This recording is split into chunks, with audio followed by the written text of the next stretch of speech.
It doesn't matter if you are a gamer or a GPU miner, this video is for everybody, and it is bad news for Nvidia, and they definitely got to change their game if everything does work out to be true. So what am I talking about? Let's find out.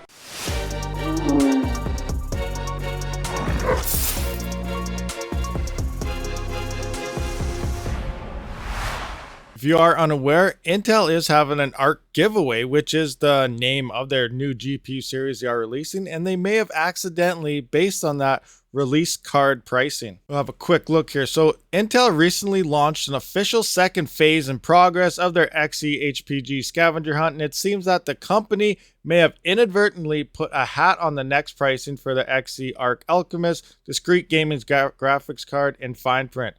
These can conflict depending on how they perform to the next best graphics card that they have another link here, but we will have to wait.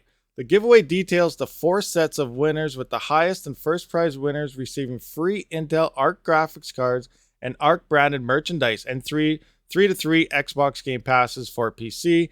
It will be provided for 6 months. Most importantly, Intel describes the highest award winner and the first prize winner as approximately retail prices of $900 and $700 respectively, the 2022 quarter. So the grand prize will be awarded to 100 winners worth about $900, including an ARC Premium graphics card and a 6-month Xbox Gaming Pass. We don't really care about that, but the 200 winning prizes include an ARC Performance graphics card and a 3-month Xbox Game Pass. The Game Pass costs about $30 in 3 months, doubles in 6 months, and the prizes include other items. This puts the theoretical ARC GPU at about $650 for the performance model and $825 for the premium model. And if we scroll down here, they're also predicting now with the new performance model they are releasing, before they thought it was up to close to a 3070.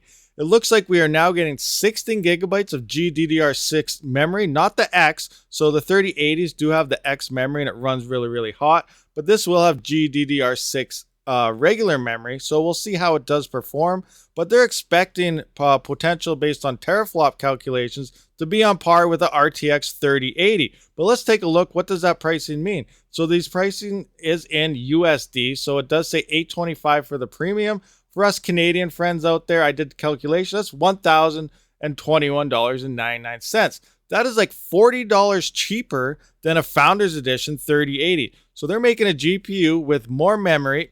Again, GDDR6, not GDDR6X memory. So depending on mining performance wise, the memory is a little bit slower, but we're not going to have that super hot memory. We're having the same memory as the 3060 Ti's and the 3070, minus the 3070 Super that's allegedly supposed to be coming out with GDDR6X memory. So we're going to have an overheating 3070 on our hands pretty soon in terms of the 3070 Super. So if any of this does turn out to be true, depending on performance and stock issues and all that other stuff, we could have another 3080 for a little bit cheaper than Nvidia's Founders Edition card hitting the market from Intel. So that's pretty insane. If this plays out, and remember, for you miners out there, they confirmed no LHR cards are being made. That is not their discretion. They want to hit the GPU market. They want to hit it hard. So they're catering to everybody. So if this thing even mines 3/4 of a 3080 for a little bit cheaper, miners are going to be all over this, myself being one of them, because I'd love to check this out, as well as gaming performance, because we do game testing as well. And here we have Intel probably didn't intend to reveal the price already, even in approximate format, but the actual launch could result in significantly different results from these early numbers. After all, the RTX 3080 MSRP value starts at $700 and RTX 3060 starts at $330. These are USD prices. Most of you guys are in the United States. I'm from Canada, so I do not know these prices. Here, the 3080 is $1,049, I believe, and the 3060 is like $500 or something, $520. But neither can actually be found at these prices in the current market, but much depends on how the card actually works. By this current market, they're talking scalpers. If you're getting it from the store, you can still find them at MSRP, but you're not finding them in the store. They're sold out constantly, or bots are getting them, or all sorts of other things. So scalpers is totally taking over this market. And Nvidia even said themselves they are not making it to keep these scalper prices the new normal, because, you know, they got to prepare for when Ethereum does move to proof of stake, and they do expect a lot of miners to start selling GPUs. So they need to keep that market as high as they can for when they actually do release their future GPUs. But much depends on how the card actually works. Our GPU benchmark, similarly, sadly, they say cryptocurrency mining, sadly, like, I don't know why. Have they actually ever tried it? Or these guys are probably writing these blogs and they're mining in the background, but, you know, they're trying to cater to the mainstream media outputs out there right now. But as we know, if you are a gamer, why don't you try crypto mining? Why would you not pay off your gaming rig using it to mine crypto? I just don't understand why you wouldn't. So, you know, more people that do try crypto mining, they stay in it and they want to get more. It's highly addicting. It's a lot of fun. So I don't know, if you are not a miner, or you don't consider yourself a miner, you've never tried it, try it and see what you actually think about it before, you know, playing into all these mainstream media mind games. The latter will continue to have a significant impact on retail GPU prices. So there we have it, guys.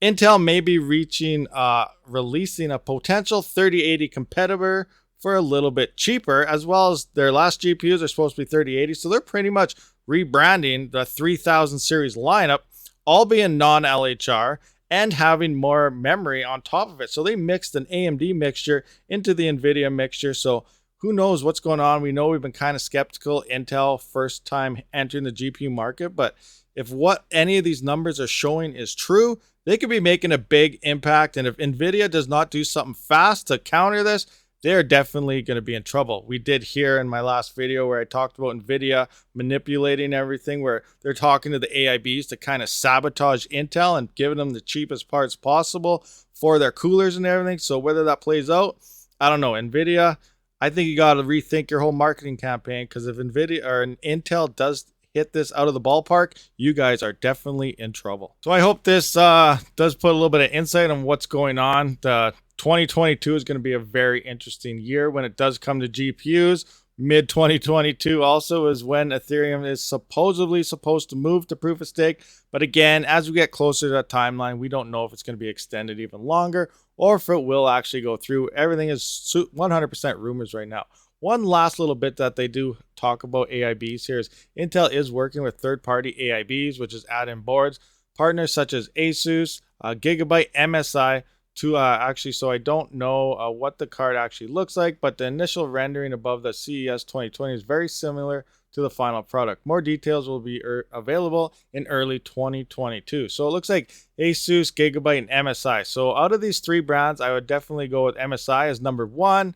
Then I go with ASUS and then Gigabyte as a third. And then who knows how Intel is doing their actual own cards, or if they even are at all. But this looks like the three main AIBs that are going to be having these Intel GPUs. So keep an eye out on their websites or whatever else and stay tuned. So thanks for watching, guys. Hit that subscribe button. Stay tuned for more news, bell notifications. I'll see you on the next one. Rabid out. Thank you for watching, everyone. If you haven't, please comment, subscribe, and like this video, as well as check out one of these other videos if you have not seen it yet. I do try to stream every Saturday and Sunday, so stay tuned for more future content.